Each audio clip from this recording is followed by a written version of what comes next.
Hello, everybody, and welcome into That Real Texas Team podcast. Hold on, let me do that again. That Real Texas Team podcast. And it's appropriate that I emphasize that real Texas team because we're playing the Cowboys this week in Dallas. And, fuck the boys. All right. It's all about the horns down here. Fuck the Cowboys. I'm the host of the channel. My name is Curtis Brown. You can also catch me on Curtis Podcast Network and this AFC South show. Subscribe on this channel. We're at 237. Like, see that number keep climbing. Over here with me, as always, my co-hosts in the top right-hand corner. We've got Magic Mike, a.k.a. Money Mike, a.k.a. Mike Supreme. Check him out at Mass 3 Productions on YouTube. He is a videographer, photographer. And if you need anything, weddings, whatever, hit him up. Down here at the bottom, we got my main man, Chris, a.k.a. Pac-Man Freestyle, a.k.a. Slim Chickens, the host of That's Crazy Podcast and Talk. Go ahead, hit the subscribe button on all of the channels that I've just mentioned and the notification bell. So when we drop something, you don't miss it. Y'all excuse me, guys. I'm not throwing gang signs or anything. I was just trying to see if I threw a D up or like C's for the Cowboys, if they did anything, like how the H's do, because it don't want to work. You see what I'm talking about? Move, Mike. There we go. Not Mike up top, but this mic right here. Yeah. Let's say I'm stationary. My chair ain't going nowhere. We talking about the Cowgirls today.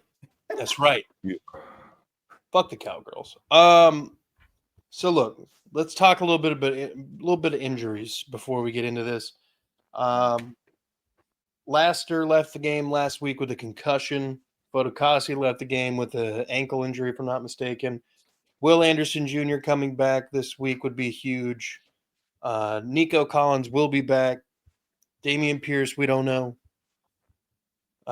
So a few injuries, that would have definitely helped last week. Nico Collins, Will Anderson Jr. would have been real nice to have on the field last week. But we'll know more about that as the week progresses. I imagine Wednesday, Thursday, Friday, or Thursday, Friday, Saturday, we'll figure that out. One good thing that I have heard, we ended up with a roster exception to bring Mario Edwards back to the roster without having to send anybody back down or cut. Oh, interesting. So at least for one game, Mario Edwards will be there without having to make a roster change. Okay, interesting. So Kurt Heinrich gets one more week to be a Houston Texan. I think it's him. He doesn't get the boot like Desmond King got. Yeah, bro, I'm talking about Desmond King when they bring him, and the crazy part, when they bring him in, he looks worse and worse each time, and it makes you understand why he keeps getting cut. And I like Desmond King. Not to say anything bad about him, but I really like Desmond King. But they try to bring him in and let him do some punt returns or something, and he just looks bad doing that. I'll be like, man, I understand why he's washed. His washed. I literally understand that. I understand not bringing him back for defense. We don't need him. What I did see. What's called gone too. Ross. I think they got rid of him last week though. D'Angelo. Yeah. Well, they brought him back. Didn't they bring him back and practice squad maybe? Yeah, they brought him back and got rid of Desmond. He took Desmond's spot. Oh, I didn't know that. I know they got. I didn't realize that, but I know. Man, that's sad. That's sad, Desmond, because Ross he ain't no better. And I actually like you, Desmond King. So I would have just kept you because I like you. Yeah. Oh man. Where's Okuda? Wait a minute. Where's Okuda? Still hurt. Huh? So you mean I really got to watch Kadar Holman? Potentially, yeah. Yeah. Oh. Depending on how Laster's going. I don't know. Let's see here. This light is crazy. He was ruled out late last week. Okuda was. Yeah. So maybe he might be trending in the right direction by Monday, but making his reemergence, I guess. I haven't seen him since the first game. Did he play the first game? He played 3 snaps and got hurt. Okay. Yeah. I mean, but was he? I don't know. I wasn't too high on him when they got him anyway. No, I Bro, mean, I thought he was going to be a camp body that we cut, but bro, he's better than Kadar Holman. yeah. Well, there's So the way it looks, he was cleared to return to practice. Interesting. They just held him out because they felt they had that better options. That was this week though. He was cleared to return to practice on Monday. And so like because he is activated, yeah, he is on the active roster. They have 21 days to let me rephrase. They've activated the 21-day window to restore him to the roster. Team has until November 25th. Jeff Okuda stats. We don't care about none of that. He ain't got no stats this year. We don't care. Not a one. Yeah, he's definitely not somebody I was really banking on playing a lot this season. Thank God, because he's played virtually 0 snaps. Yeah. So okay, so hold on. When was this? When did this? And then we also might see Christian Harris back by week 14. Oh, they moved it down now. Yay! I don't even care. I don't even care about him no more. I forgot he's on the team. I'm not gonna say I don't care about him. He'd be good against the Ravens. That'd be a good game for him to play. Yeah. But I wouldn't mind getting his feet. What week is this week? This week 11. Do what now? Yeah, we're at week 11. Coming up, right? Yeah. 3 more weeks. Oh God. Before we get into the ways to win, and while he's trying to figure out what's going on with the Jeff Okuda, the Governor's Cup is what they call this game. Houston and Dallas have only played probably about 8 times in the Texans' existence, including the first game ever in franchise history, where we were the first team to be an expansion team and get the dub the first game. It was against the Cowboys. And it was against the Cowboys. So I don't know why they don't make this game like a staple every season. And I guess because there's such an algorithm that old guy started forever ago. I mean, they basically, until they expanded to 17 games, they knew who everybody was going to play for the next 15 years. They already know. So, but now that they've expanded everything, new math had to be entered into the equation. And I'm pretty sure they can tell you about 10 years right now. And this, you get that random cross match division game. Now this is ours. Yep. The Jags got to play the Eagles. I think the Titans will end up playing the Giants. And the Colts will play the Titans are playing the Commanders. The Colts will play the Giants. Oh, so the Colts might get a win. Yeah. Let's see when that happens. Colts. Yep, Giants, week 17.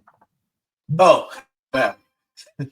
So here's the Colts schedule remaining, because realistically, they're the closest thing we've got to a threat in the division. This week they're playing at the Jets. There was a primetime game. They've moved it to a 12 o'clock game. Then they're home against the Lions. They're at New England, bye week 14. At Denver, home against Tennessee, at the Giants, home against Jacksonville. Damn. Yeah. It's not too hard of a schedule. No, but it is the Colts, and they have officially named Anthony Richardson the starter for the rest of the season. No, till he gets hit.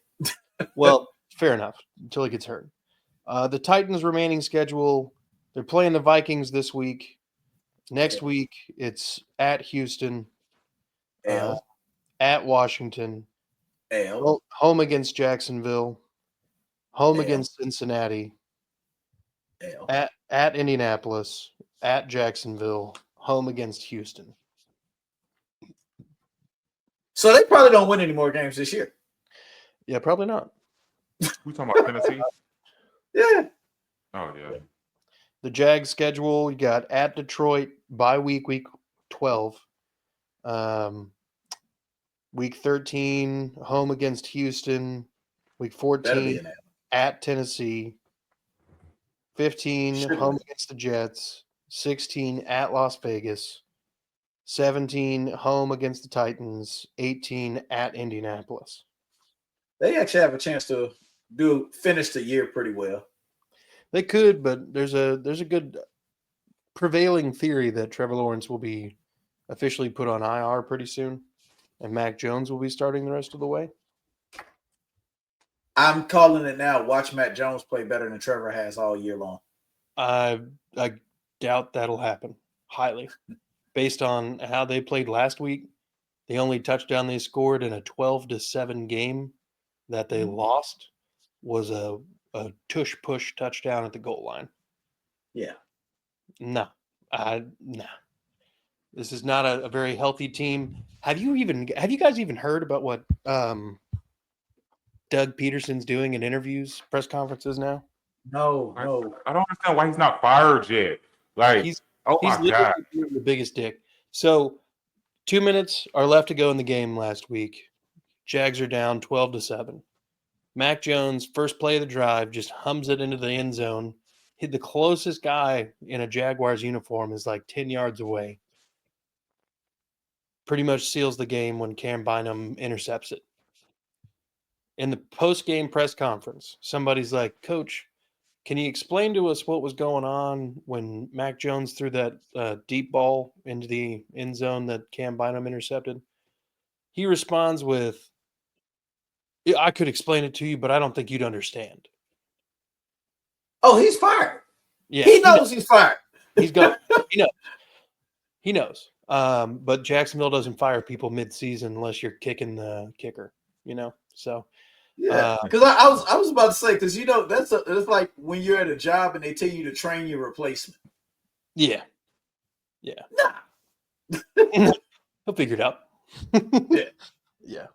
Yeah, I'm only trying to replacement if I was leaving the job like on my own. Don't judge me. Don't judge me. I'm still not training him. Yeah. So look, let's get into some ways to win here.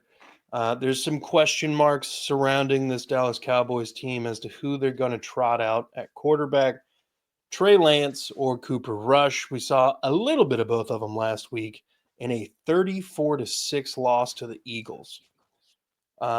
Cooper Rush, obviously, a couple years ago had a pretty solid 4 or 5 game stretch where he was undefeated as the Cowboys starter. Yeah, all we have to do is not make mistakes. Correct. Just play simple, smart football. He was not able to do that against the Eagles. This is a very different Cowboys team than in years past. The defense is everything, and their defense isn't good. Yeah, I don't anticipate this necessarily being a challenge for the Texans unless we give them the game. Unless we come out there and just out Cooper Rush. So you mean the second half of that Detroit game? We just do that again? Well, we didn't outdo them in turnovers in the second half. No. Oh, we were tied up. We tied up with them. But my thing is Damian Pierce coming back? Because if you want to be honest, I would not have a problem with this if we did this all game. If Damian Pierce is back, just run the ball all game. I have no problem with it. This is a game I have no problem with running the ball all game. Yeah, we don't know the status of Pierce yet. Again, they haven't practiced this week, so yeah, you're right. We'll figure that out here in the next 12 hours or so. But Damian would be such a welcome reprieve. That way, it's not on Joe Mixon exclusively. I mean, Dare Ogunbowale is pretty solid when it comes to pass pro, and he can get out there in the flat and make some things happen. But he's not necessarily who you want to be your number 2 by any means. He's serviceable, but he's not what you want. Dameon Pierce has at least shown flashes of more, and that's a more positive direction to go with it. But I mean, this offense for the Cowboys is garbage. You got a washed Ezekiel Elliott. You got Dalvin Cook on his 12th team. Oh shit, they didn't cut him yet. No, they activated him. It's crazy how now his younger brother is looking great. Like I always wondered about that. You had Dalvin Cook, and I always wondered, would James Cook be anything? And then like James Cook is, he's doing pretty well with Buffalo. And then you got Dalvin Cook, who like I cannot believe, like, why you just don't go get Derrick Henry? Whatever, whatever. I'm glad he didn't go get Derrick Henry. Other than select names, what's the shelf life on the running back? I mean, outside of freaks of nature, I mean, you're about 28, 29 years old. You're expecting unless you're like Adrian Peterson or Derrick Henry. Right. Adrian Peterson, Derrick Henry with Saquon Barkley, and apparently Joe Mixon. Yeah. Well, I don't want to say Saquon Barkley yet. How old is he? 26? No, he's older than that. Yeah, he's got to be about 28, 29. He's at that danger zone. I know he just did like a whole like backwards jumping over people, man. Golly, Saquon, that was amazing. He's having a great year. He's having a great year. He's having a great year. Oh well, he has an offensive line to run behind now, and he'd have to do everything. Dalvin Cook, he's not that old either. He might be 28, and he's washed. No, I think Dalvin Cook's a bit older than that. He can't be that much older. Dalvin Cook, he's 29. Told you. August, and he's what? This is about how old Zeke is too, right? About 29. Yeah. And both of them have been washed for the last 3 years. Yeah. Zeke's 29. Yeah, that's like my whole thing. So that's why I say we talk about James. James, just get your money while you can, bro. It's coming. Unless you like even the running back for the Colts. What's his name? Jonathan Taylor. He stays hurt. He don't look like himself anymore. Yeah. Oh yeah, it's to the point that we're stopping him. Yeah, we don't ever stop him. Like I don't want to say it like that, but it's true. We don't ever stop him. Now I know last year we were stopping Derrick Henry, but this year when we play Derrick Henry, I'm scared. Oh yeah, I'm actually not. Interesting. The reason why I say I'm not is because once again, y'all really think D'Amico has not been scheming all fucking year to get ready for Derrick Henry and Patrick Mahomes? Yeah, I that's why I said. That's why I said we got a better chance than what we think. Because look what he did to the Detroit Lions running game. Yeah, you're not wrong. You're not wrong. Yeah. And that's with no Foley. That's no Foley for most of the game. My thing is like Derrick Henry is David Montgomery and Jahmyr Gibbs in one. If that makes sense. Because like he's fast and he's huge. Yeah. I mean, we'll get to that when we get to that for the Ravens one. Bro, we stopped him with Denzel Perryman. Well, no. Christian Harris had a fucking day against Derrick Henry. Didn't I say I did? I could have sworn I just said I would like him back for Baltimore. Yep, you did. I'm just saying he had a fucking day. Which I don't have a problem with, but hopefully he gets a game in before we get to that. I need him to play. I think it's great players coming back. Like I know Nico's coming back, but that doesn't mean that Nico's just gonna be phenomenal in his first game. I honestly, we don't even need Nico to just scare people. To be completely honest, what I would like is a healthy defensive line. We have not had all these guys on the defensive line this entire year. Yeah. Every game is somebody missing. Oh yeah, all of that wouldn't help. People like to do drugs and stuff like that. So Hey. Don't talk bad about drugs. So look, dare. one of the best things that'll help us this week is if we can get some, like the offensive line play was better last week. It's better than it had been in a while, except for the run game. If we can find a way to make Juice Scruggs understand it's okay to run block good, like pass block good, but also run block good. Yep. If we can make him he was the understand, problem. He was the problem. He really was, because he was just getting bulldozed by a lot of the bigger dudes. Lee McNeil was putting some moves on him. It did not look good for him. So if we can get Juice Scruggs to figure out how to run block, I think we'll be all right. I just want to say something. Did y'all guys see the pressures by linemen? What do you mean? Like the pressure statistics for that game? Yes. No. Shaq Mason led the team with 4. And there was 10 pressures in total on CJ. And Shaq allowed 4. I can see that. Yeah, I mean, he's old. Laramie and Titus 1 apiece. Does the sack from Titus count, or from Laramie count? Yep, that's his 1. Okay. That was his 1. I feel like the strip sack from Titus Howard should be like really weighted, and that should count as like that should be like that's the count is 5. That the dumbest play I've ever seen. Okay, so in the last This AFC South show, I was talking about how every team in the AFC South has got one play this year that will live forever in infamy. For example, the Will Levis flippy-doop. Oh my God. 6. Hold on. You saying what? Will Levis probably got 3 or 4 by himself. Yeah. So this moment for Will Levis, and then you've got Saquon leaping a Jaguar backwards. You've got the Anthony Richardson tap out, and then now we've got the Titus Howard strip sack. The entire division has one of the most dumb plays. I've watched it 9 times. I no exaggeration. I tried to see if I can find a way to give him the benefit of the doubt to try to figure out what he was doing. Nothing. No, it never came.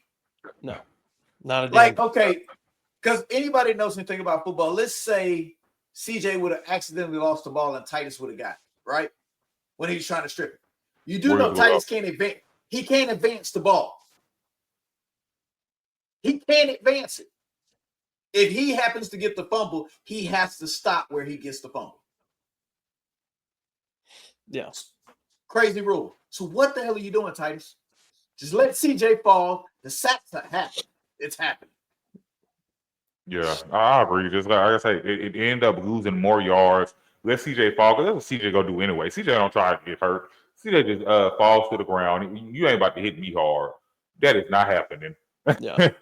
which is what I like. People might not like that, but I like it. If he knows he can't get away, just lay on the ground. Like if you don't have time to, because sometimes you don't even have time to throw it away. They're moving so fast. It might look slower on the TV to us, but like those linemen and linebackers are fast. Like they're fast. What you think about it is no football player runs under a 5, over a 5 flat. No. The offensive linemen run 5 flats. So the defensive linemen, 4.8s, 4.7s. Yeah. That's fast for a 300-pound man. Yeah. That's true. So I do have a question though before we keep going. Just because I know that they are really cool and they're friends, what do you think Micah and CJ's day is going to be like? Oh, you didn't hear Micah? Oh, you didn't hear Micah? I've been working. Oh, this game is important to him. Oh, I know. He said, I want to get in CJ's ass. Like I said, are you even playing, bro? Oh, yeah. He played last week. Okay. He got him a sack last week. A strip sack at that. He was a strip sack. Okay, now, so that's why. I will say that so far, I think the 1 or 2 times that Micah Parsons has played the Texans, no sacks. Oh, because does That he spend a lot of includes time with the Davis Laramie? Mills year. Does Yeah, he spend a Laramie lot was of time already with here. Laramie? Yeah, Laramie Yeah. was already here. Yeah. That's why. And he would have only played us once. I want to say it would have only been one because was this Micah's fourth year? This is his fourth year, right? He would only played us once, maybe The fifth. Davis Mills last year is this like that 1 year that Davis Mills was the guy. That Dallas game that year that we almost won, that they had to do that miraculous comeback. Micah Parsons, we didn't allow a single sack that whole game. Their defense that season was like top 10. Oh yeah, which is why I wouldn't mind if they just ran the ball because like literally all of their everybody they have is like I swear cornerbacks. No, while you sit up this is a game I need the passing game to actually figure it out. Get it together. Use this as what they call an active practice. Oh yeah. Right down the road, it's I don't know. I assume because I'm gonna have a crazy score prediction because I don't think Dallas's offense is gonna do anything. Well, you know what? We'll get there. We'll get there. Okay, yeah, we'll get there because I'm now I'm starting to think some things over. Where are we next on the list, fellas? I'm sorry, I'm not trying to get off subject, but Good. So look, another ways to win for me is even if we're looking at the Cowboys and thinking this is not, a good team, this is a team that's got a coach on the way out, this is a team that's in the state of flux. They just handed a quarterback a bunch of money who's now going to be on IR. And this is a kind of a heartless, lifeless team so far in week 11. Even if that's what we're thinking, still a perfect opportunity for Bobby Slowick to come out and make some damn halftime adjustments. I Perfect agree. opportunity. Because in theory, we should be able to put up some points in the first half, and then maybe we have a little bit of grace, but like you gotta adjust something. I need 14. I need 14 points in the second half. Somehow, I need 14 points in the second half. If you want to be honest, I just need whenever we come out for our first drive in the third quarter, and I'm not saying throw an interception. I don't need a 3 and out. Just take it down the field.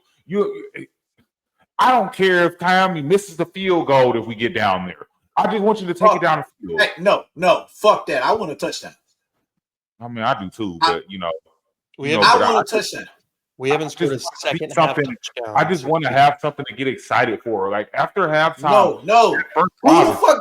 Who gets excited for field goals? Nobody. That's why we lost that game. No, nobody gets excited for field goals. We have not scored a second half touchdown since the Patriots game. It's like 4 games ago. Yeah. Hence why I said I need 14 in the second half. We have scored a grand total of 6 points in the second half since week 6. Yep, 14. I just need 14. I don't even care if the defense scores one of them. I don't care. I need 14 points in the second half. This might be a game where the defense does that, and that's actually my second way to win, or my third way to win here, is that doesn't have anything to do with the Cowboys. The defense. The defense not only played lights out the first half, it tried to play its hardest to play lights out in the second half, but you can't be expected to play perfect football for an entire 60 minutes. However, you're not going to be playing a team that's led by well-polished quarterbacks. There's going to be ample opportunities for turnovers.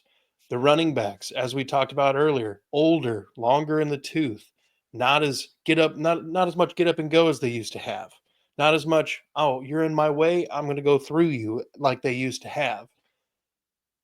We have opportunities this week to let the defense shine and put the game away, while the offense in the second half, if they put up 14 points, there's no way to say that we couldn't win this game 40-something to 10. Yep. Like, we should smoke this team by all accounts. If we don't, I can tell you why. Micah Parsons and Trayvon Diggs cause confusion and chaos. CJ Stroud and the offensive line continue to struggle, with Micah Parsons and company causing enough hell to really mess up the entire feng shui of the offense. Trayvon Diggs maybe, recaptures some of that form from a couple years ago where everybody would still throw at him, but he'd be catching every other pass, leading the league with like 12 interceptions, whatever the hell it was. Forgot about that guy. Yeah. I'm Yeah, trying to because think. what has he done? Nothing. Well, yeah, but they're also, not on a good team. Yeah, that and These guys, if they get going, they can cause enough problems for our offense. Has trouble getting going. Yeah, but that's my thing about it. The other guy that led in interceptions, Deron Bland, is out for the season. Yeah. Well, and that's the thing about it. That's probably the reason. If I'm looking at the Cowboys defense and Trayvon Diggs is on one side, even if he's a shadow of Trayvon Diggs, the guy on the other side is definitely worse. Yeah. So I just attack him all day. Yeah. Like teams do against us. They don't really want to attack Stingley. Yeah. And before Lassiter went out, they were like, damned if I do, damned if I don't, whichever direction I throw. It's true. Not good. Another thing that has to happen, and it's not just for this game. It's not just for the next 3. We need continuity. We need everything to be building to something this last 7 games of the year, last 8 weeks, last 7 games. That being John Mechie, who had a phenomenal best game as a pro last week, needs to build upon that game. Going into this, assuming that Nico will be definitely available, that means John Mechie is probably wide receiver 3, maybe playing a little bit more because of how he did last week. Just capitalize on the opportunities that Nico Collins' existence is going to give you. If that can happen, if that wide receiver room can finally start to show the explosiveness and the quick points that we were all hyped to see in the offseason, in the preseason, that we thought this offense could be, if that can start happening now, and we can build and roll the ball all the way through the Titans and the Jags the next couple weeks and then have a bye week, that final 4-week stretch there is going to be a lot different than the first 10 weeks of the season. We might actually see a damn good team rather than a team that looks like half of them could probably barely play junior varsity for a local Texas high school. Yeah, like I said, that's what we really need to see from them. And it's like, okay, let me ask you guys. Did any of y'all think y'all were going to miss Noah Brown? No, but here we are, missing Noah Brown a lot. Yep. When they let Noah Brown go, I was like, hey, they freed up some money. Yeah. Now I'm still not missing Noah Brown. You know what would have happened if he'd have stayed here? Somehow he'd have got hurt. As bad as it don't sounds, don't care. Him 5 games out of the season was better than anything we've gotten from every other receiver not named Tank Dale or Nico or Stephon. Yeah. Other than that, he still would have outplayed every other receiver, including John Mechie's best game of his career. Yeah, but I think Noah Brown had a bunch of best games of his career with us last year.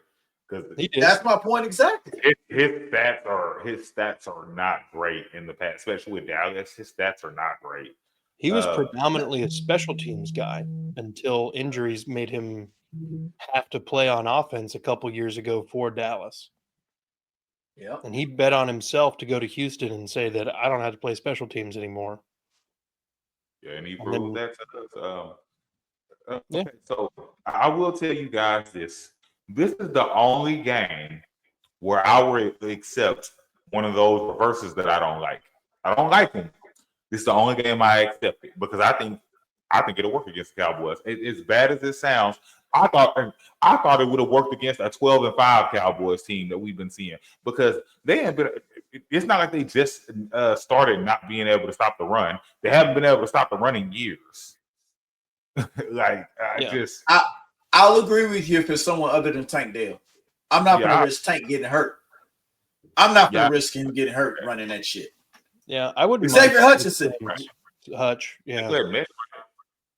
No, I don't even want Mechie running. No, Mechie's too fragile. No. Hutch is built. Hutch is built like a goddamn tank. Oh. Sims wouldn't be a bad option. No, he wouldn't, and it might be the only. But see, the only problem if Sims comes in the game, they'll know that that's the only reason in the game is to run that play. Yeah. Mm-hmm. The final thing about Sims with scares me, he might bobble that motherfucker when they throw it to him. True. That's why you hand it off to him. Yeah. Yeah. Final thing I have on my ways to win is Nico is back. And assuming that he is back and he doesn't miss his 6th straight game,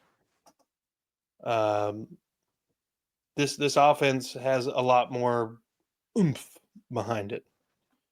It's got a little bit more, oh shit.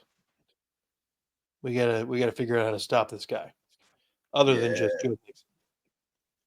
Well, I'm gonna say this, and it's just the way I think, because as a former football player, this is that mindset you get. Dalton Schultz is going back to Dallas. A team that didn't want him anymore. Yeah. They let him walk. This is his first time back to Dallas since leaving Dallas. Yeah. Dalton, if you can't get up for this, because I'm actually of the mindset, I want to bring back Brevin Jordan now.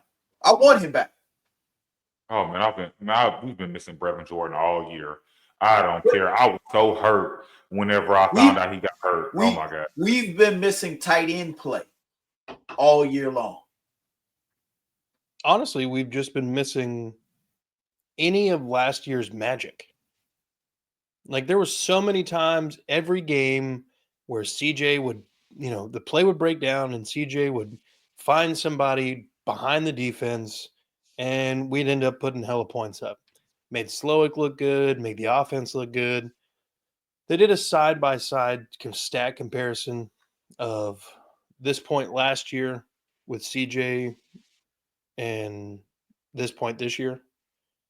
The stat, like the wins and losses are the same. 6-4 at the same point last season. Mm-hmm. CJ had about 800 more yards last year and had 5. I think he already had thrown all 5 of his interceptions at this point. Yeah, he threw 3 of them in the damn Arizona game. Yeah. So he's already. Is anybody nervous that this CJ might be the real CJ? No, I don't think I it is. think it's more likely that the just general non-gelling of the offense is systematic rather than centered on a player. If you want to be honest, okay, so that missed touchdown play last week, the one that ended up in an interception. Yeah. I honestly think that CJ was surprised that Tank was open. I don't know why. I'm telling you, as the guy that was in the building, Tank was open the whole fucking game. He was open most of the damn game. But there's something I don't CJ, know. I don't have an issue with it because CJ looked like he started trusting other receivers. Yeah. Mechie was getting passes because CJ was trusting him. So I don't really have an issue with the fact that Tank wasn't hit every time he's open. Tank is the best route runner on this team, and that's including with Nico playing. Nico still needs some work with his route runner. Tank is a better route runner. Yeah, Nico can get open, fast, big, and apparently can catch over 3 people. Yeah. Well, it doesn't, like you said, it doesn't hurt being bigger than him. I was saying big. Hey, I have no problem with anything with Nico. The only problem I have with Nico is he's been very injury prone. Just the whole time he's been a Texan, he's been very injury prone. Like I said, I barely knew who Nico was. I knew who he was, but he was always hurt. And yeah. That first 2 years was pretty rough. That third year, last year was huge for him. Played I think 14 games, which is the most he's played in a whole season. We Yeah. might have to wrap our head around. We might not ever see a full season from Nico. No, I don't never thought we would. No, I didn't think that was going to happen this year. But you know what? With that, I was already thinking about that before we brought this up. I went and looked at it. Your star receivers, your Jamar Chases, your Justin Jeffersons, your Tyreek Hills, and all these guys. None of them play full seasons. Yeah. None of them do. 14 to 15 games is what you get out of these guys. If you're lucky. That's a good year. Yeah, that's true. All right, look, let's go ahead and get the score predictions out the way, and then we'll wrap this sucker up. The over-under on this game is 42.5. Now, that line is likely to move as the week progresses and injuries and further details about who's starting and who's not starting come out, as well as the 7.5-point favorites that the Texans are over the Cowboys, who are over at home this season. So crazy. Went from being 0-4 at home this season. That has not happened since 2010, I believe. It's been a long time. But who wants to go first with their score prediction? Monday Night Football. Who got it? 40 to 10. That's what I'm going to. 40. Wow. That would be nice. Houston, I assume, right? Oh, okay. I will say this: if it's a 40 to 10 game, we see some Davis Mills football. Oh yeah. Yeah, actually, I meant to say that. I was looking up something, but I meant to say that I want to see Davis Mills. I do too. Yeah. I do too. I want to see Davis Mills every game. You know, just at certain parts. Right. Not because injury and shit. No. Okay, Mike, score prediction? I'm gonna go 38-13. Okay.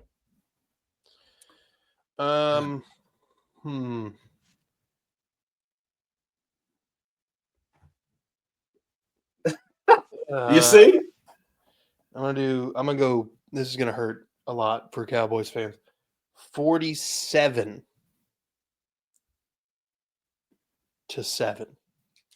Yeah. Okay, so like now I really feel like they're gonna do that because usually Curtis is usually the closest one. Yeah. Every week, Curtis is usually the closest one. The thing about it is I'm normally the high. I'm normally the one thinking, yes, what's the spread? Oh, yeah, we're gonna blow past that. Don't even worry about it. Don't worry about that. Yeah. Curtis, you're the high one this week. I gotta agree with Chris. I think this. There's a lot of potential for this game to just get blown the hell open. Bobby has a point to prove. If any of his friends or family are whispering to him that, hey, don't worry about it, nobody blames you, Bobby, they're lying to you. Everyone blames you. They are bullshit. Everyone blames you. Yep. Like I said, non-football fans blame you. I was in a building where Detroit Lions fans blamed you. Now, Cody Stutes made a really good point about Bobby Slowick and how, and Landry Locker actually made a pretty good point about this too. He was talking about he was in the suite, and there was a guy who I can't remember where he said he worked, but this guy was like a lawyer or something, and he was just like, "Oh, screen to the left, oh, run to the right," and it was happening. And he's like, it made me think, either A, the brand of football that Bobby Slowick is calling purposefully is so rudimentary and basic that everybody in the stands can call it out, or B, nothing else is working except for those things. They're not able to do anything else except for those things. And that's why they become predictable. Because they're having to cater to weaknesses and they're having to cater to not having top players in. that would make that both of those would make a little bit of sense because, like I said, my wife was doing the same thing in the stands. Right. And at first I was like, okay, I'm not even going to pay attention to her because I'm hearing out of the corner of my ear and I'm getting pissed off, but not at her. I'm just getting pissed off at all the Lions fans around me. Yeah. So I'm just getting mad. So I'm trying to just like blocking out everything. But I started listening and I'm looking at it like, oh, fuck. She called the play perfectly. Mm-hmm. She called the play. She called a run play on that 3rd and 9 where we ran the draw. Yeah. Oh yeah. So like I knew they were gonna run the ball on the 2nd and 20 and the 3rd and whatever. Okay, so real quick, this is my other thing that I want to say. I noticed also like when we have big leads in the first half, when you think we should just, I feel like they try to also, and I could be wrong. This just might be the way I'm seeing it because I do think that they have all these predictable plays, but I also feel like they come out in the second half and like we have this lead. Our defense has been great. Let's just start playing conservative. Like they get really, really. I've noticed that's just me. I might be the only one that sees it, but I feel like their play calling gets real conservative in the second half. Like the old school type of football. They're trying to run the clock down and try to hang on instead of that is true. It's very true. But Chris, I'm gonna tell you something. We're a conservative football team. They've been even in the first half. Yeah, they advertised that in the offseason. We're going to be a run-first team now. We don't need C.J. Stroud to have it all on his shoulders. It is fine. It's just not. I don't have a problem with it. It's just in the second half, it seems like they're trying more to be more concerned. It's like they're trying to hang on to win instead of trying to win. Yeah. They're trying to not lose, and like that's getting really. What I will tell you is, before last game, we didn't have a problem with it because Joe Mixon was running over the defense. Yeah, we didn't have a problem with it. But last week, the run game didn't work the entire game. The whole game, it didn't work. So that's why we're all of a sudden now have such a big issue about the fact that it seems like they were trying so hard not to lose. Yeah, but I feel like it's been like that all season for me. Like even while Nico was here, they of course they were running with Joe Mixon. Okay, but think about it, Joe Mixon was gone, and they had to like use Nico more. And then it's like the second half comes around, and then like, but look at the game. Had 150 yards, and we're not throwing the ball to him no more. But look at the games to where that Minnesota game. Joe Mixon didn't even play. What other game has Joe Mixon missed this year? He missed that part of the Bears. No, not Chicago. He got hurt in Chicago. Part of the Bears game. Yeah, he missed half of the Bears game. All of the Minnesota game. What was the game after the Vikings? He missed that game. Jacksonville. Yeah, he missed that game. And Buffalo. He didn't play at all in Buffalo. He came back for the New England game week 6. And both of those games without him back. Right, we tried. That's before we got rid of Cam. Yeah, we were still trying to run the goddamn ball. We were doing that because the score here. I mean, it kind of tells you the whole picture. Jacksonville 24-20. We scored 17 points in the first half against them. Mm-hmm. Buffalo 23-20. We scored either 17 or 20 points in the first half against them. Mm-hmm. So I mean. It's been a problem all year. In Indianapolis, same deal. We scored 17 points against them in the first half. Kicked 2 field goals in the second half. And I will say this: if that can't get fixed, we don't stand a chance against Baltimore or Kansas City. Those are both 2 second half teams. Yeah. That's how they play football. They'll let you beat them in the first half. Every time. Because it gives them something to build off of. If you don't believe me, ask Cincinnati. Mm-hmm. Cincinnati was beating the brakes off of them. Mm-hmm.